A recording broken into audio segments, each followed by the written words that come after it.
ഹരേ രാമ രാമ രാമ ഹരേ ഹരേ ഹരേ കൃഷ്ണ കൃഷ്ണ കൃഷ്ണ ഹരേ ഹരേ. പല ദിക്കുകളിലായിക്കൊണ്ട്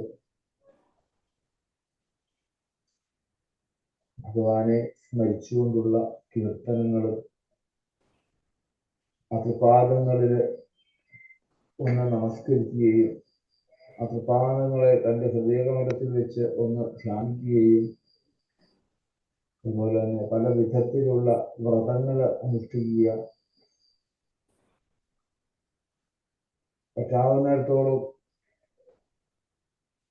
ക്ഷേത്രങ്ങളൊക്കെ ദർശനങ്ങൾ ചെയ്യുക, തീർത്ഥാടനങ്ങൾ ചെയ്യുക, പൂജാമുറിയിലായിട്ടും സോപാനത്തിങ്കലായിട്ടും ഒക്കെ ഭക്തന്മാര് ഇന്ന് സ്വാർത്ഥമായിട്ട് ചെയ്യുന്നതായിട്ടുള്ള നാമജപം, അവരുടെ ആ സൽക്കർമ്മം, അതുപോലെ തന്നെ നിഷ്കാമമായിക്കൊണ്ട് കർമ്മം ചെയ്യുന്നതായിട്ടുള്ള ജ്ഞാനികളായിട്ടുള്ള ബ്രാഹ്മണരുടെ സൽക്കർമ്മങ്ങൾ, എല്ലാ ലൗകിക ജീവിതത്തെയും മാറ്റിവെച്ച് ലോകനന്മയ്ക്ക് വേണ്ടിയിട്ട് മാത്രം തപസ് ചെയ്യുന്നതായിട്ടുള്ള ഋഷീശ്വരന്മാര്, അങ്ങനെയുള്ള മഹാത്മാക്കളുടെ പുണ്യാത്മാക്കളുടെ ഒക്കെ പാദത്തിൽ നമുക്ക് ദണ്ഡ നമസ്കാരം ചെയ്തുകൊണ്ട് ഇന്നത്തെ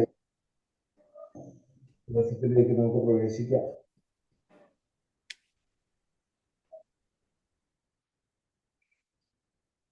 നമ്മളുടെ ഓരോ പ്രവർത്തികൾക്കും കാരണമായിക്കൊണ്ട്, കാരണസ്വരൂപനായിക്കൊണ്ട് നമ്മളുടെ ഉള്ളിൽ വർത്തിക്കുന്ന ജീവബോധ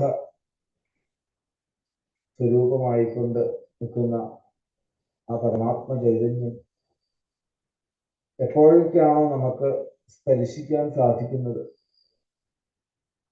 അതിൻ്റെ ഇടയിൽ കിടക്കുന്നതായിട്ടുള്ള മാലിന്യങ്ങളാണ് നമുക്ക് യഥാർത്ഥത്തിൽ അനുഭവപ്പെടാൻ സാധിക്കാത്തത്.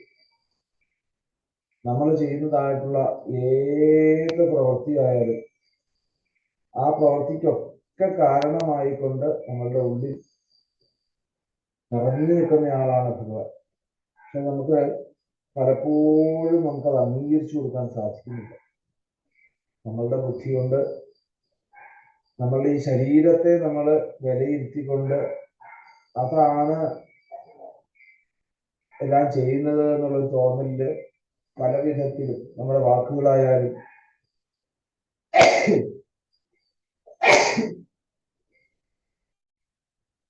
നമ്മളുടെ ചിന്തകളായാലും നമ്മളുടെ കർമ്മങ്ങളായാലും ഒക്കെ ഇതിനൊക്കെ കാരണം ഈശ്വരനാണെങ്കിൽ നമുക്ക് എന്തിനാണ് ഭയമുണ്ടാകുന്നത്? ഈ ഭയമുണ്ടാകുന്നത് എപ്പോഴാണ് ശരി? ഭയമുണ്ടാകുന്നത് ഈ ചിന്ത നമ്മളിൽ നിന്ന് വിട്ടുപോകുമ്പോഴാണ്. നിസ്സാരമായിട്ടുള്ള ഈ ഒരു കാര്യം നമ്മളുടെ മനസ്സിൽ ഉറപ്പിക്കാൻ സാധിക്കുകയാണെങ്കിൽ നമുക്ക് ആരെ ഭയക്കേണ്ടതുള്ളൂ? ഏതിലാണ് നമുക്ക് സന്തോഷിക്കാനോ അല്ലെങ്കിൽ സങ്കടപ്പെടാനോ ഉള്ളത്? എല്ലാം അല്ലേ ആ പരമചൈതന്യമായിട്ടുള്ള ഭഗവാനാണ് നമ്മൾ പൂർണ്ണമായിട്ടും എന്നുള്ള അഹം ബ്രഹ്മാസ്മി എന്നുള്ള ഒരു അവസ്ഥയിലേക്ക് നമുക്ക് ഉയർന്നു വരണമെങ്കിൽ നമ്മൾ ശ്രമിച്ചെങ്കിൽ മാത്രമേ സാധിക്കുകയുള്ളൂ. നമുക്ക് നമ്മളുടെ പല വിധത്തിലുള്ള മുട്ടാന്യായങ്ങൾ വെച്ച് നമ്മൾ പലതിനും പല കാരണങ്ങളായിക്കൊണ്ട് മറ്റുള്ളവരെ നമ്മൾ ആരോപിക്കും, അല്ലേ? അപ്പോഴും നമ്മൾ നമ്മളെ വിചിന്തനം ചെയ്യുന്നില്ല എന്നുള്ളതാണ് ഏറ്റവും വലിയ സത്യം. ഏറ്റവും കൂടുതൽ നമ്മൾ ഇന്ന് ശാന്തി സമാധാനം കാണുന്നുണ്ടെങ്കിൽ പുറമെ അന്വേഷിച്ച് ജ്യോത്സ്യന്മാരുടെ അടുത്തോ അല്ലെങ്കിൽ മറ്റു ഗുരുനാഥന്മാരുടെ അടുത്തോ ഒക്കെ പോകുന്നതിനേക്കാളൊക്കെ ഏറ്റവും എളുപ്പമാർഗം നമ്മളുടെ ഉള്ളിൽ തന്നെ ഗുരുനാഥൻ കിടപ്പുണ്ട്. നമ്മുടെ ഉള്ളിലാ ഗുരുനാഥൻ. അപ്പോ ആ ഗുരുനാഥനെ നമുക്ക് അറിയണമെങ്കിൽ നമ്മളെ തന്നെ ഒന്ന് വിചിന്തനം ചെയ്തുകൊണ്ടിരിക്കുക, എപ്പോഴും ആത്മ പരിശോധന ചെയ്യുക, അല്ലേ? അല്ലെങ്കിലോ ആത്മ ആരാധന ചെയ്യുക. ആത്മാരാധന എന്ന് പറഞ്ഞാൽ എന്താണെന്ന് ചോദിക്കുക, തന്നെ അല്ലേ പൂജിക്കുക, തൻ്റെ ഉള്ളിലുള്ള ആ കണ്ണനെ തനിക്ക് പൂജിക്കാൻ സാധിക്കുക. അങ്ങനെ വിചിന്തനം ചെയ്യുമ്പോഴാണ് നമ്മൾ മനസ്സിലാക്കുന്നത് എത്രയോ അകലെയാണ് ഞാൻ അല്ലെ കണ്ണനിൽ നിന്നും എൻ്റെ മനസ്സിൽ ഇത്രയും കറ പിടിച്ചിരിക്കുകയാണല്ലോ, എനിക്ക് കാണാൻ സാധിക്കുന്നില്ലല്ലോ എന്നുള്ള സത്യത്തെ നമുക്ക് മനസ്സിലാക്കാൻ സാധിക്കും. അതിനി നമ്മൾ വേറെ എവിടെയൊക്കെ പോയാലും, എത്രയൊക്കെ ഭാഗവതം വായിച്ചാലും, എത്ര നാരായണീയം വായിച്ചാലും ഈ കറ കളയാൻ ആർക്കേ പറ്റുള്ളൂ? അത് നമ്മൾ തന്നെ വിചാരിച്ചാൽ ഈ കറ കളയാൻ സാധിക്കും. അതിനി എത്ര ഗുരുക്കന്മാരെ, വലിയ വലിയ ഗുരുക്കന്മാരെ ഈ സത്സംഗത്തിലേക്ക് വന്നാലും ഒക്കെ കറയുള്ളിടത്തോളം കാലം, അല്ലെ പ്രഹ്ലാദൻ പറയുന്നില്ലേ, അച്ഛാ തുരുമ്പുണ്ടെങ്കിൽ കാന്തം ഒട്ടിപ്പിടിക്കില്ല. അപ്പം ഈ തുരുമ്പ് കളയണം.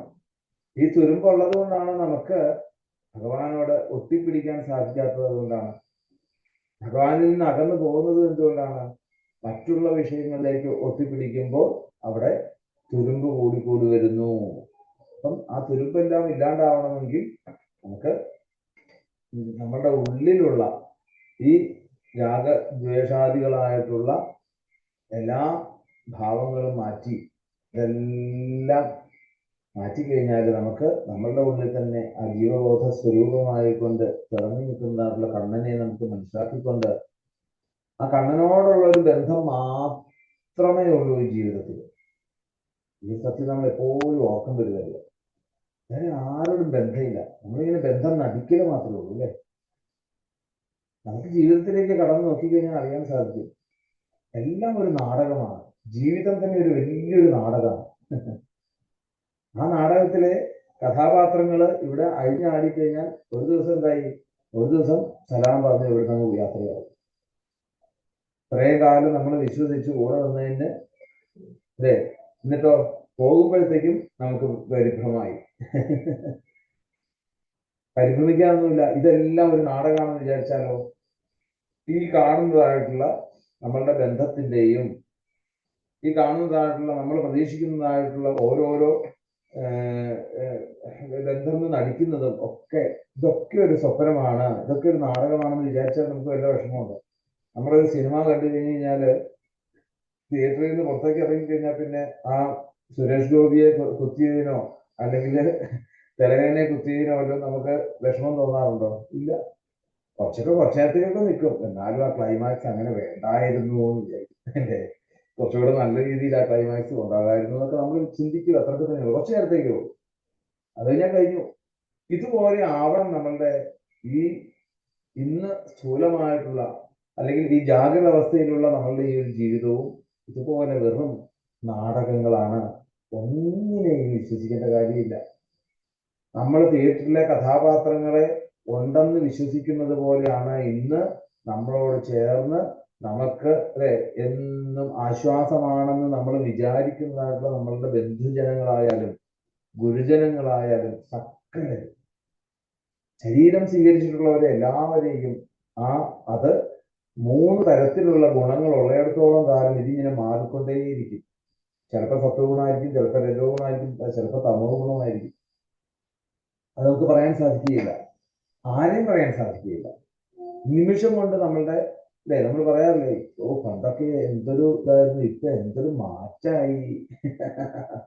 അത് ശരീരത്തിന്റെ പ്രകൃതമാണത് അല്ലേ? നമുക്ക് ആ മാറ്റം അങ്ങനെ തോന്നാൻ കാരണം എന്തുകൊണ്ടാണ്? നമ്മൾ വിശ്വസിച്ചു, നമ്മൾ പലതും അതിൽ നിന്ന് പ്രതീക്ഷിച്ചു. ആ പ്രതീക്ഷ വേണ്ട, അങ്ങനെ ഒരു പ്രതീക്ഷ വേണ്ട. ആർക്കും നമ്മളെ മാറ്റാനോ നമ്മളെ സഹായിക്കാനോ നമ്മളെ രക്ഷിക്കാനോ സാധിക്കില്ല. പക്ഷെ സാധിക്കുന്ന ഒരാളുണ്ട്. ആരാ? നമ്മളുടെ കൂടെ എപ്പോഴും നമ്മളുടെ പ്രവൃത്തിക്ക് നിദാനമായിക്കൊണ്ട് ഇരിക്കുന്ന ആ ഈശ്വരൻ മാത്രം. അവിടെ നമുക്ക് എപ്പോഴെങ്കിലും ഒന്ന് കണ്ണു തുറന്ന് ഒന്ന് നമസ്കരിക്കാൻ സാധിച്ചാൽ ആളെപ്പോഴും കൂടെ ഉണ്ടാവും. പിന്നെ ആരോടാ, പിന്നെ എന്തിനാ ഭയക്കുന്നത്? അതേ ഉള്ളൂ നമുക്ക് ആശ്രയം. ഈ ഒരു സത്യം നമ്മുടെ ഉള്ളിൽ എപ്പോഴും ബോധിക്കണം. ഇതിപ്പോ നമുക്ക് എന്താ വെച്ചാൽ നമുക്കിങ്ങനെ ഈ ഒരു ഉപാസന ഉള്ളതുകൊണ്ട് നമുക്ക് രാവിലെ ഒന്ന് പറയാൻ സാധിക്കുന്നു, അത്രേ ഉള്ളൂ അല്ലേ? ഇല്ലെങ്കിലൊന്നും നമ്മൾ ഒറ്റയ്ക്ക് ഇരിക്കുന്നത് പറയുന്നില്ല, ആരും പറയില്ല, ചിന്തിക്കുകയില്ല. അപ്പോഴും നമ്മൾ പല വിധത്തിലുള്ള ലൗകികമായിട്ടുള്ള ബന്ധനത്തിൽപ്പെട്ട് അതില് തന്നെ നമ്മൾ അല്ലെ ശരിയാണെന്ന് വിചാരിച്ചതിന്റെ മുമ്പിൽ കൂടെ ഇങ്ങനെ താൽക്കാലികങ്ങളായിട്ടുള്ള സുഖത്തിലൂടെ ഇങ്ങനെ നടന്നു പോവുക. ആനന്ദം എന്നുള്ളത് അത് ഭഗവാനോട് നിൽക്കുമ്പോൾ മാത്രമേ ഉള്ളൂ, യാതൊരു സംശയമില്ല. ഈ ഒരു ബോധം ഗുരുവായൂരപ്പ എപ്പോഴും വിടാതെ എന്നോട് കൂടെ ഉണ്ടാവണേ എന്ന് ഗുരുവായൂരപ്പനോട് പ്രാർത്ഥിക്കുക. അത് തോന്നിപ്പിക്കാൻ ഗുരുവായൂരപ്പനോട് പ്രാർത്ഥിക്കുക. ഓരോരോ ഘട്ടങ്ങൾ വരുമ്പോഴും ഞാൻ അല്ല, ഇതൊക്കെ എന്നെ കൊണ്ട് ചെയ്യിക്കുന്നതാണെന്ന് മാത്രം ചിന്തിച്ചാൽ മതി, നമുക്ക് രക്ഷപ്പെടാം. എല്ലാം നമ്മൾ പറഞ്ഞ വാക്കുകൾ നമുക്ക് എപ്പോഴാണ് ഓരോ എന്താണ് അഭിമാനത്തിന് തോന്നുന്നത് എപ്പോഴാണ്? പലതിലും നമ്മൾ അഭിമാനം നോക്കാറുണ്ട്. എന്ത് അഭിമാനം നോക്കാൻ കാരണം? ഞാനാണ് പലതും ചെയ്യുന്നതെന്ന് വിചാരിക്കുക അല്ലെ? ഒന്നുമല്ല, ഇതിനൊക്കെ കാരണം ഗുരുവായൂരപ്പനാണ്. അങ്ങനെയാണെങ്കിൽ നമുക്ക് എന്തും ചെയ്തുകൂടെ? അതാണ് വേണ്ടത്. ആ ഒരു ധൈര്യമാണ് നമുക്ക്, ആത്മധൈര്യമാണ് നമ്മൾ ഏറ്റെടുക്കേണ്ടതെന്ന് പറയണം. എന്ത് കാര്യത്തിലും എന്തിനും നമ്മൾ സൽക്കർമ്മങ്ങൾ ചെയ്യാനാണെങ്കിലും ഒക്കെ നമ്മൾ തയ്യാറായിട്ട് മുമ്പോട്ട് വരണം. വരുമ്പോ അതില് ഞാൻ ചെയ്താൽ എങ്ങനെയാണെന്നുള്ളത് തോന്നൽ വരുന്നത് ഗൂഢബുദ്ധിയാണ്. ഇതൊക്കെ തന്നെ കൊണ്ട് ചെയ്യിക്കുന്നതാണെന്ന് വിചാരിച്ച പിന്നെ പ്രശ്നമുണ്ടോ? പേടിക്കുന്ന കാര്യമില്ല, ഒക്കെ മൂപ്പര് നോക്കിക്കോളൂ. മൂപ്പരാണ്. നമ്മളുടെ മനസ്സിനെ എന്ത് വേണം? ആ മൂപ്പരോട് ചേർത്ത് വെക്കാൻ നമുക്ക് ശ്രമിക്കാം. നമ്മളുടെ ബുദ്ധിയും മനസ്സും ഇന്ദ്രിയങ്ങളും ഒക്കെ ആ കണ്ണനോട് ചേർത്ത് വെക്കാൻ നമുക്ക് സാധിച്ചാൽ എല്ലാം ശാന്തമായിട്ട് നമുക്ക് ഈ ഒരു മനുഷ്യജന്മം നമുക്ക് കൊണ്ടുപോകാൻ സാധിക്കും. പ്രാർത്ഥിക്കാം, ഗുരുവായൂരപ്പനോട് പറയാം. സകല മൃഗങ്ങൾക്ക് വേണ്ടിയിട്ടും സസ്യങ്ങൾക്ക് വേണ്ടിയിട്ടും, അതുപോലെ തന്നെ കണ്ണു കാണാൻ വയ്യാത്തവര്, കാത് കേൾക്കാൻ വയ്യാത്തവര്, അല്ലെ, നാമം ജപിക്കാൻ സാധിക്കാത്തവര്, അതുപോലെ തന്നെ പല വിധത്തിലുള്ള ദുഃഖങ്ങൾ അനുഭവിക്കുന്നവര്, മാറാരോഗങ്ങൾ വന്ന് എങ്ങും പോകാൻ പറ്റാത്തൊരവസ്ഥ, രോഗശയ്യയിൽ കിടക്കുന്ന സമയത്ത് മക്കളിൽ നിന്നുണ്ടാകുന്ന ക്രൂരമായിട്ടുള്ള അനുഭവങ്ങൾ എല്ലാം നമ്മൾ ചിന്തിക്കേണ്ടതാണ്. ഇതാ പറഞ്ഞത്, ഇതൊക്കെ ഒരു വെറും നാടകമാണ് എന്ന് പറഞ്ഞതിന്റെ കാര്യം. ഈ ഒരു നാടകത്തിലെ കഥാപാത്രങ്ങളാണ് നമ്മളുടെ ചുറ്റും നമ്മളോടുള്ളത് എന്നുള്ള സത്യം നമ്മൾ എപ്പോഴും മനസ്സിലാക്കുക. ഒരിക്കലും കഥയില്ലാത്ത ഒരു കാര്യം എന്ന് പറഞ്ഞാൽ നമ്മളുടെ ഉള്ളിലുള്ള മനസാക്ഷി എന്ന് നമ്മൾ പറയാറില്ലേ? നമ്മളുടെ മനസാക്ഷി എന്ന് പറയാറില്ലേ? ആ മനസാക്ഷിയായിട്ടുള്ള ഭഗവാൻ മാത്രം. എല്ലാവർക്കും ഈ ലോകത്തിന് മുഴുവൻ എന്താണ് ശാന്തി ഉണ്ടാവട്ടെ. അച്ഛനമ്മമാർക്ക് അല്ലെ മക്കളിൽ നിന്ന് കിട്ടാത്തതായിട്ടുള്ള ആ ബഹുമാനം അല്ലെങ്കിൽ എന്താണ് ഭക്തി, കുട്ടികൾക്കോ അച്ഛനമ്മമാരിൽ നിന്ന് കിട്ടാത്തതായിട്ടുള്ള ലാളന, ഒരിറ്റ് വെള്ളം കുടിക്കുവാൻ വേണ്ടിയിട്ട് പോലും അല്ലെ വിശക്കുന്നതായിട്ടുള്ള പിഞ്ചു ഹൃദയങ്ങളോടുകൂടി നടക്കുന്ന തെരുവിൽ എത്രയോ കുട്ടികളുണ്ട്, എത്ര ജന്മങ്ങളുണ്ട്. അവരെയൊക്കെ കുറിച്ച് ഒന്ന് നമുക്ക് ചിന്തിക്കണം. തീർച്ചയായിട്ടും പിറ്റേ ദിവസം രാവിലെ ഉണർന്നു വരുമ്പോൾ ഇനി എന്താ ഇന്നത്തേക്കെന്ന് ചിന്തിക്കുന്ന എത്രയോ ദാരിദ്ര്യം അനുഭവിക്കുന്ന കുടുംബങ്ങളിൽ നിന്നുണ്ടാവും. കുട്ടികളെ പഠിപ്പിക്കാൻ നിവൃത്തിയില്ലാതെ, ഹോസ്പിറ്റലിൽ നിന്ന് മരുന്ന് മേടിക്കാൻ നിവൃത്തിയില്ലാതെ ഒക്കെ ധാരാളം ദുഃഖം അനുഭവിക്കുന്നവരുണ്ടെങ്കിൽ അവർക്കൊക്കെ ഒരു ശാന്തി, നമ്മളുടെ ഒരു പ്രാർത്ഥന നിസ്വാർത്ഥമാണെങ്കിൽ യാതൊരു സംശയവുമില്ല. നമ്മളുടെ മനസ്സിലൂടെ ഈ ഒരു ചിന്തകളൊക്കെ കൂട്ടിക്കൊണ്ട് നമുക്കൊന്ന് ഭഗവാനെ നമസ്കരിക്കാൻ സാധിച്ചാൽ ഇത് തീർച്ചയായിട്ടും പ്രാവർത്തികമായിട്ട് വരും. നമുക്ക് എല്ലാവർക്കും ആ വിശ്വമംഗളത്തിന് വേണ്ടിയിട്ട് ഒരേ ഭാവത്തില് ഒരേ സ്വരത്തില് ജലത്തിൽ ചൊല്ലി ഭാഗവത്തിലേക്ക് പ്രവേശിക്കാം.